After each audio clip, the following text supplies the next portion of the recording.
the Minnesota Wild podcast, presented by Acrisure.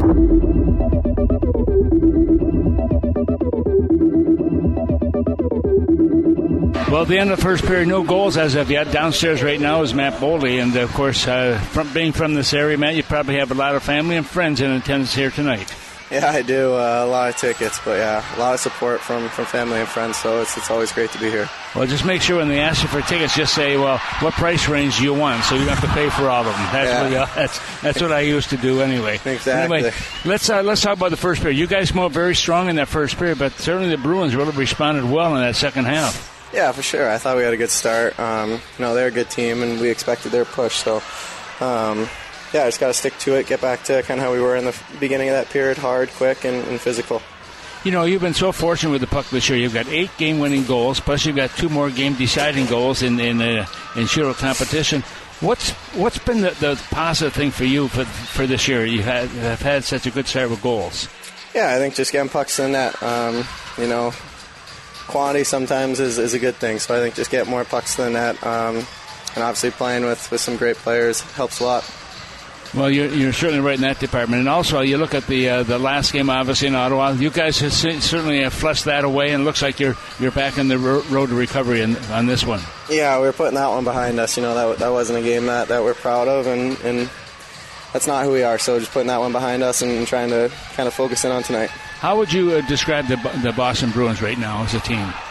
Yeah, they've been so dominant for so many years. They know how to win.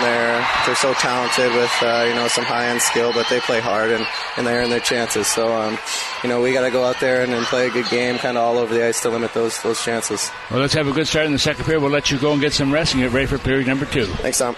Matt Boldy, our guest here. Kevin, let's go back to you. Thank you, Tom, and for joining us in the intermission. Matt Boldy will get a gift certificate down to Tom Reid's Hockey City Pub. Before we get to Tom Reid's hotline, text us at 64686. Why don't we pause 10 seconds for station identification? You're listening to Wild Hockey, presented by XL Energy.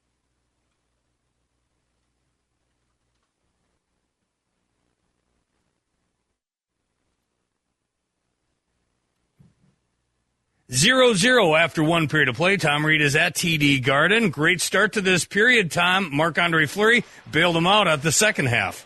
Yeah, he really did, Kevin. You're right. But Minnesota had a very good start, but they kind of let the Bruins dictate what was going to happen on the second half, and the Bruins really came on strong on the second half. They outshot Minnesota 14-7, where Minnesota at one point, I think it was like 6-1 in favor of the Wild. So you can see how it can shift in a hurry.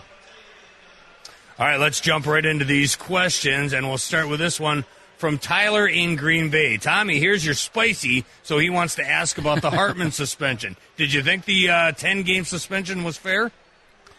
That's a hard one to judge. I mean, and I understand the league is trying to cut down on some of the nonsense, and that was the check that Hartsey threw, and I think he certainly regrets it. He has to regret it. But sometimes in the heat of the battle, things happen that you don't expect the outcome to be as serious as it was. But it was, and they made that decision. And whether I agree with the 10 games or not, I thought it might be 6 or 7 games, but they gave him 10. And the reason they did that, I think, is because of the fact that he's had these suspensions before. He's a repeat offender. He's been fined, 7 times. He's had, number of suspensions. And it's in recent time also we've seen it happen. But you know what? You have to live with it. And the coaching staff, the players realize that they don't like it either because it takes a key player away from their roster. At the same time, it's been done. You have to live with it and keep on going. You got to live with it. You also got to live with the fact that Connor McDavid got nothing for hitting Marcus Johansson right on the button. And that's the question from Rick in Champlin with the NHL throwing the book at Hartman for 10 games. Why didn't McDavid at least get a game for obviously flagrantly putting his elbow in the face of Marcus Johansson? Yeah, you're right, Kevin. And Rick is right by saying that because I said the same thing on the air, that there should be an investigation done on him. I mean, why? Because he's a star player. You don't give him you give him all these breaks. I mean, nothing. The referees missed it. The linesmen missed it. And the league saw it and replay. They watched it. They watched the Hartman thing probably 100 times. But they didn't. Did they watch the one with Connor McDavid? And look, he's a great player. I'm not taking anything away from him. But what he did was illegal, and he put Marcus Johansson out of the lineup for 7 games he missed because of it. And so something should have been done. It wasn't, and they should be ashamed of themselves for not looking at that a little bit further. But you know what? It's behind us now. They're not going to do anything with that regard, and as a result of that, you just have to play through it. Brent is disappointed there's no water in the press box tonight in Boston, but Brent wants to know how is the accommodations at TD Garden compared to some of the other stops around the league.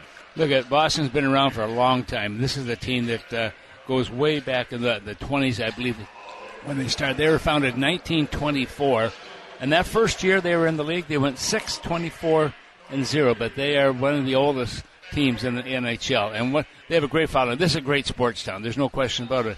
In fact, yesterday, a couple of days ago, I had a chance to tour the city a little bit with Kevin Moore, who's our NHL security guy. We were able to tour the city and get a real look at some of the prime spots around here. But it's a wonderful city to come to. Great food also. Lots of seafood, Kevin, believe it or not. When you used to go there with the North Stars and cover games, would they supply water in the press box for you? Oh, yeah. Well, we did. I don't know. I was never in the press box. I was on the ice. But yeah, we have plenty of water on the ice. There's no question about on the bench and so on. There's no question about that. But it was, if you remember too, the old Boston Garden was a much smaller ice surface than what we're playing on now.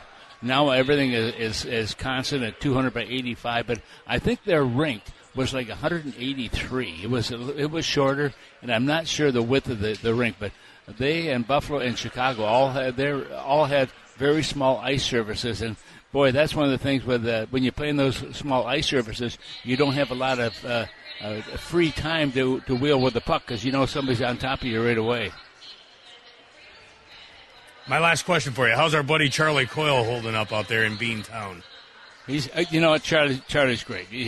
It's a great opportunity for him to come back here to his hometown area also where he grew up. And he's a guy that you really like to have in your hockey club. But he had a banner year last year, as I said a little bit earlier, too, the fact that he had, 60 points last year, 25 goals, 35 assists.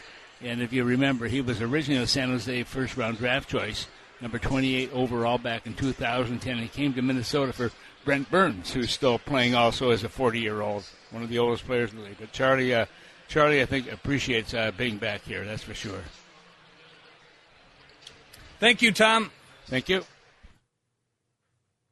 Tom Reid out there at TD Garden. He has plenty of memories of road tours with Tom, myself, Charlie Coyle, and Jason Zucker. Ah, the good old days. Here in Boston, Charlie Coyle's Bruins and the Wild are scoreless after one period of play. The second is next from Beantown. This is Wild Hockey presented by XL Energy. For an extraordinary advantage in sports, you need a game plan.